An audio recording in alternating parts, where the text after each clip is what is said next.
দুটির সম্মুখীন আসলেই হয়েছে। আমি রিয়েলি একজনকে গাড়িতে উঠিয়েছিলাম যাকে জিনে ধরেছিল। আমি জিন পাইছি, ভূতটা চোখে দেখি নাই, কিন্তু আমি জিনটার খোলস দেখছি, জিনটা দেখতে কেমন হয়। একটা টান লেগে লিক দুইটা ছিঁড়ে পড়ে গেছিল, মানে লাইক 2 তলা থেকে। যাদের সিনেমা মানুষ দেখে, যাদেরকে মানুষ ভালোবাসে, এই 12 মাসে আমি 15টা সিনেমার ঘোষণা দিতে পারতাম। আমি একটা ভালো কাজ দিয়ে নতুন বছরে পদার্পণ করতেছি। চেষ্টাও করি আপনাদের সঙ্গে দেখা করতে, পারতে আমি ব্যাটে বলে ম্যাচ করে না, কারণ ব্যাটে বলে ম্যাচ করা বলতে সিনেমা রিলিজ হলেই আসলে আমার আপনাদের কাছে আসতে ইচ্ছে করে, কিছু বলতে ইচ্ছে করে সিনেমা নিয়ে। সো আমার এই ছবিটি রিলিজ হচ্ছে, ছবিটির নাম ডেঞ্জার জোন। এটি একটা আগের ছবি। সীমান্ত ঠিক যেটা বললো যে এই ছবিটি পুরনো হয়নি। আপনি যখন ফুটেজ দেখেছেন অথবা টিজার দেখেছেন, কেউ বলতে পারবেন না যে ছবিটি পুরনো ছবি, ছবিটি আপডেট ছবি। কারণ আমার চেহারা তিনজনই, শুধু ওই সময় দাঁড়িয়ে ছিল না, এখন দাঁড়িয়ে আছে। আর আমি চেষ্টা করব আপনাদের কাছে, বিনীত অনুরোধ করছি, আপনারা যদি একটু ঠিকভাবে আমাদেরকে প্রচারে করেন, সাপোর্ট দেন, হয়তোবা ছবিটি দর্শকদের কাতারে খুব তাড়াতাড়ি পৌঁছে যাবে। কারণ আমরা সময়টা কম পেয়েছি। দেন এখন যেই প্রমোশনাল স্ট্র্যাটেজি, ওইটা আমরা মেনটেন করছি না, আমরা একটু সাদামাটা করেই করছি, কিন্তু ট্রাই করছি যেন আমাদের অডিয়েন্সের কাছে আমাদের সিনেমাটা পৌঁছায়। সো আমি চেষ্টা করব আজকের এই দিন থেকে শুরু করে আপনারা এই ছবিটির প্রচার চালিয়ে যাবেন। আর এই ছবিটি নিয়ে ছোট্ট একটি গল্প হচ্ছে।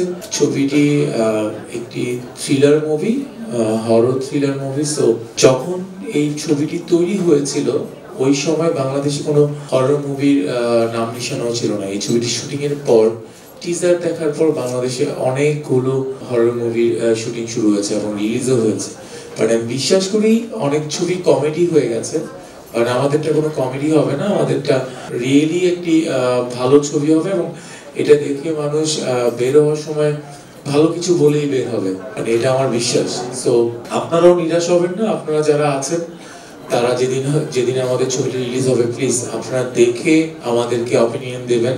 আমার অডিয়েন্সকেও বলছি যে প্লিজ আপনারা দেখে আমাদেরকে আসলে আপনাদের কথা শেয়ার করবেন। কারণ একটি সিনেমা বানানো হয় সিনেমা হলের জন্য, সিনেমা হল দর্শকদের জন্য। দর্শক দেখলেই আসলে সিনেমার পরিপূর্ণতা পায়।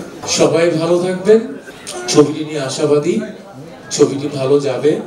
আমাদের অডিয়েন্স এই ছবিটিকে দেখে আবার রিটার্নলি তার ফ্যামিলিকে নিয়ে আসার মতো ছবি।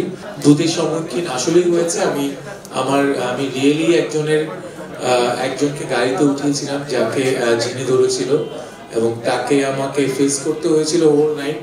তাকে তার বাসায় দেওয়ার পরে হোল নাইট আমি ভুলে গিয়েছিলাম আমার রাস্তাটা কোন দিকে। আমি রাস্তায় চিপা দিয়ে ঘুরতেছিলাম, আমার জিপটা ঘোরাতেও পারছিলাম না কোনো জায়গা থেকে। দেন ওইখানে তাকে বাঁচা মারার মাঝখান দিয়ে আমি ভোরে এসে বাসায় পৌঁছেছি।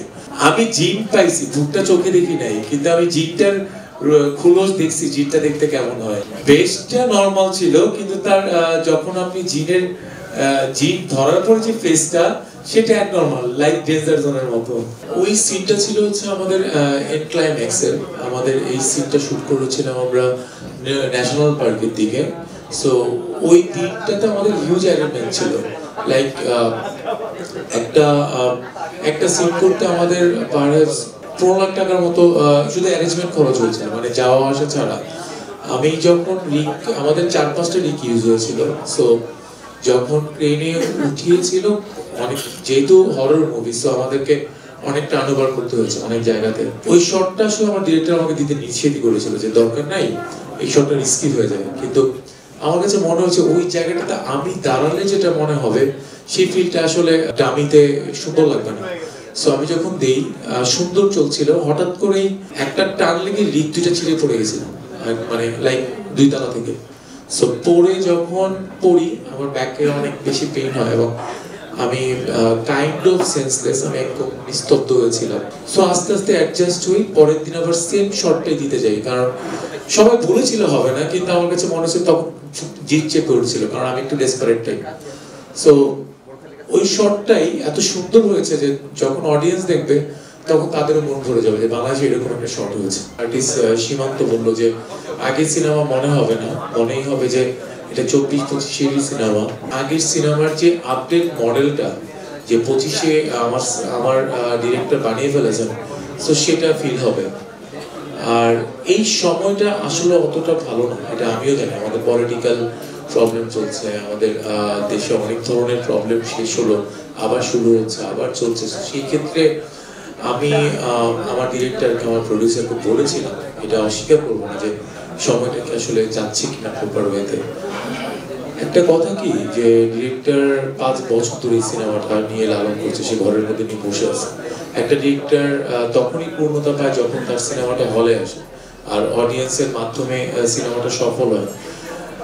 তারও আসলে ভিতরটা কাঁদতেছিল, কবে আমি আমার বড় পর্দায় আমার মুভিটা দেখবো। এবং তার বিশ্বাস যে এই ছবিটা এই সময়েও ভালো যাবে। এই 12 মাসে আমি 15টা সিনেমার ঘোষণা দিতে পারতাম, আর 15টা সিনেমা আমি 30 লাখ টাকা সাইনিং পেতে পারতাম। সো আমি করিনি। এবং আমার কাছে যেই সব স্ক্রিপ্ট আসছে ওই সব ছবি আমার পছন্দ হচ্ছে না, ব্যাটে বলেও ম্যাচ করছে না, তাই আসলে আমি ছবিটি করছি না। বাট আমি সিনেমা ছেড়ে দেব এটা আসলে ইম্পসিবল। সিনেমা একবার যারা করে তারা কখনো ছাড়তে পারে না। যদি ফেমটা আসলে যারা অর্জন করে, যাদের সিনেমা মানুষ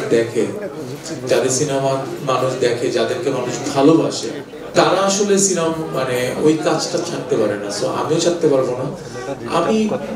আমি আমার বেসটা ঠিক রাখার চেষ্টা করছি।